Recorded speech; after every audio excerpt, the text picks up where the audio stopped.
Chika Minute, veteranang aktres sa may pambabuking kay Donnie, may pasabog siyang chismis. Kilig na kilig ako nung kinagkwento niya. Tinanong ko siya kung sila na ba ng ka-love team niya. Sabi niya, sa 6 years tita, andyan na si Belle.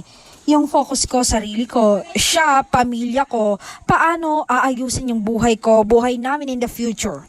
Habang nakikinig ako at sa mga sinasabi niya, sa isip-isip ko, ay napaka green flag niya. Tapos, diretsa kong sabi sa kanya, kung ikakasal ka na, ninang ako ha? Tapos ang sagot niya, abay, syempre po.